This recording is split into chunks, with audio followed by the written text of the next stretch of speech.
Hola a todos los estudiantes de la clase de Español 111.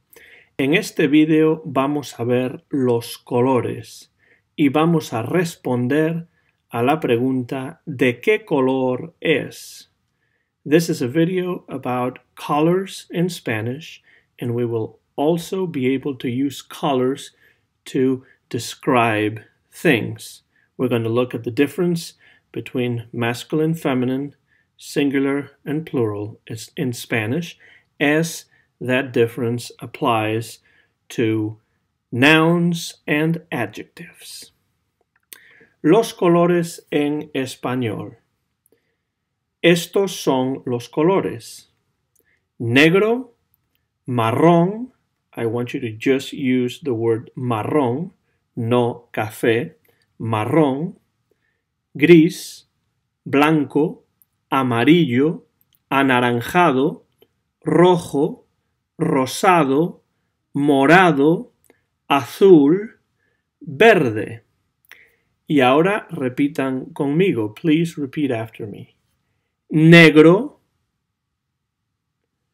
marrón, gris, blanco, amarillo, anaranjado, rojo, rosado, morado, azul, verde.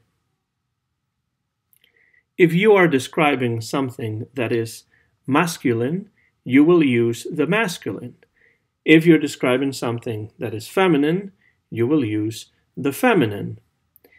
When colors end in O, the feminine ends in A. Por ejemplo, blanco with an O is the masculine. Blanca with an A is the feminine. If the color does not end in O, the masculine and the feminine are the same. For example, verde is green for both masculine and feminine. Azul is blue for both masculine and feminine. When you are describing something plural and the color ends in a vowel, all you do is you add an S. So for example, blanco is the singular, blancos is the plural, verde is the singular, verdes is the plural. If the color, however, ends in a consonant, then you need to add ES for the plural. Azul is the singular, azules, ending in ES, is the plural for blue. Let's look at examples right now. ¿De qué color es? That question means what is the color of, or what color is something. And so you see some images there, and you see one book that is red.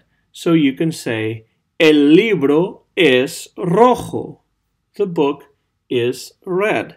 Now, el libro is masculine, so rojo should end in an O.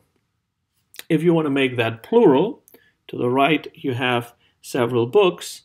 You can say, los libros son rojos. And as you can see, el becomes los, libro becomes libros. The verb changes from es to son because that's the plural. And you also have to make the adjective plural. Los libros son rojos.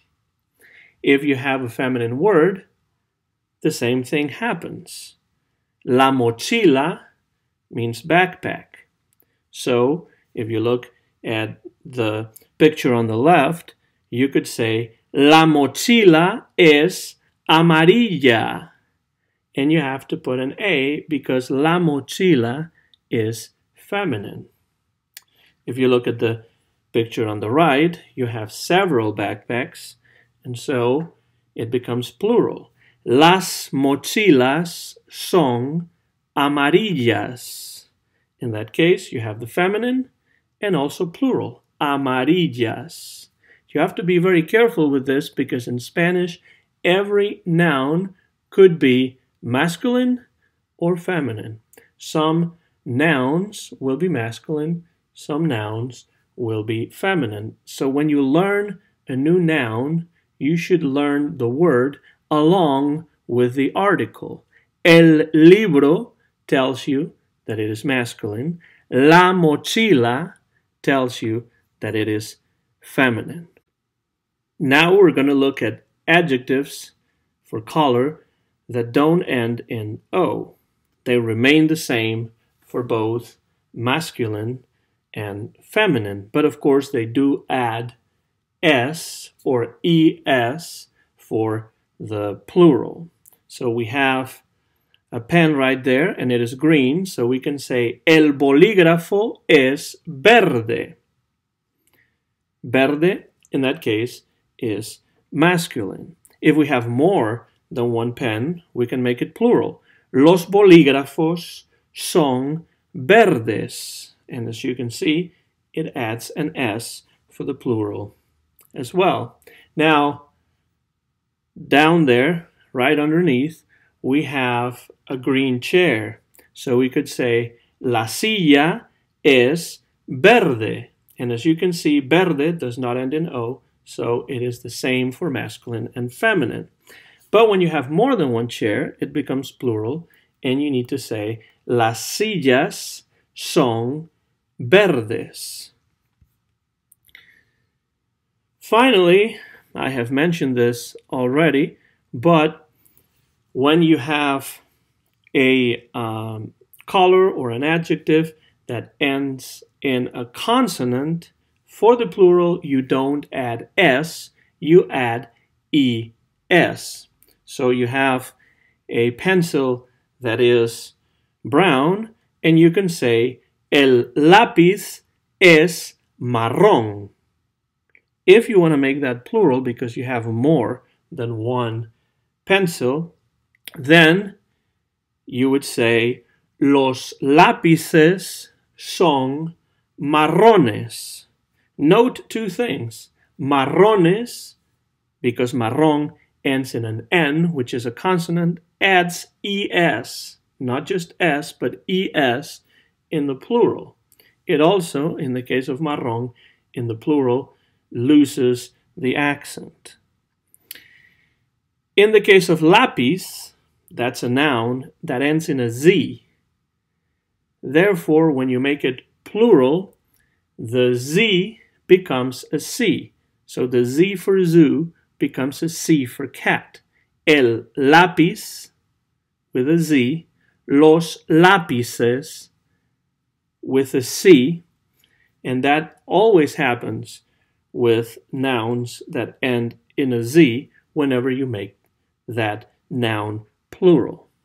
So remember to go back and learn and review all the colors in Spanish, bearing in mind that there is always a difference between the masculine and the feminine, the singular and the plural. Muchas gracias. Se despide el profesor Antón García Fernández.